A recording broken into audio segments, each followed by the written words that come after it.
बहुत पुराने जमाने की बात है। एक अजीम बादशाह की हुकूमत थी। इसका महल सोने चांदी से सजा हुआ था। सैकड़ों सिपाही इसकी हिफाजत करते थे और रयाया इसके एक हुक्म पर कांप जाती थी। बादशाह को अपनी ताकत, अक्ल और दौलत पर बेहद गुरूर था। वो समझता था कि जो कुछ होता है इसकी मर्जी से होता है। इस शहर में एक शख्स रहता था जिसे लोग पागल कहते थे। इसके कपड़े फटे हुए थे, बातें अजीब करता था, मगर इसकी जबान पर हर वक्त अल्लाह का जिक्र रहता था।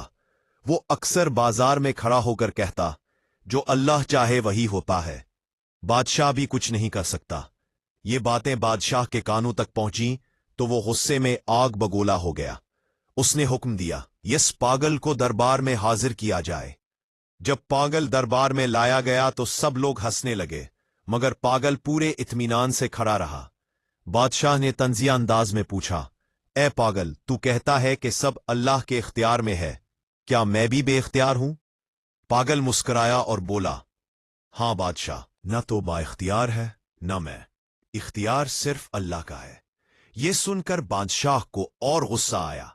उसने कहा, अगर मैं तुझे अभी कैद में डाल दूं तो क्या यह भी अल्लाह की मर्जी होगी?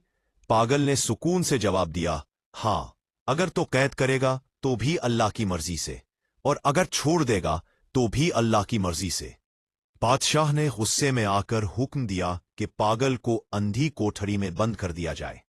कुछ दिन बाद अजीब वाकया हुआ। बादशाह शदीद बीमार पड़ गया। बेहतरीन हकीम बुलाए गए, दवाएं दी गईं, मगर मर्ज बढ़ता ही गया। बादशाह रात दिन तड़पने लगा। उस वक्त उसे पागल की बातें याद आने लगी। आखिरकार उसने हुक्म दिया, उस पागल को मेरे पास लाया जाए। पागल को लाया गया तो उसने बादशाह को देखकर कहा, ए बादशाह, अब बता तेरा इख्तियार कहां गया? बादशाह की आंखों से आंसू बहने लगे। उसने कहा, मैं गलत था, वाकई इख्तियार सिर्फ अल्लाह का है, मेरे लिए दुआ करो। पागल ने हाथ उठाकर दुआ की, या अल्लाह, अगर उसके दिल में आजिज़ी आ चुकी है तो उसे शिफा अता फरमा। अल्लाह की कुदरत का कमाल देखो।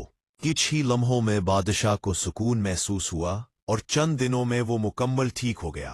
बादशाह ने पागल को इज्जत दी, उसे आजाद किया और ऐलान किया, आज मैंने जान लिया कि बादशाहत, ताकत और अक्ल सब अल्लाह की अमानत है। असल बादशाह सिर्फ अल्लाह है।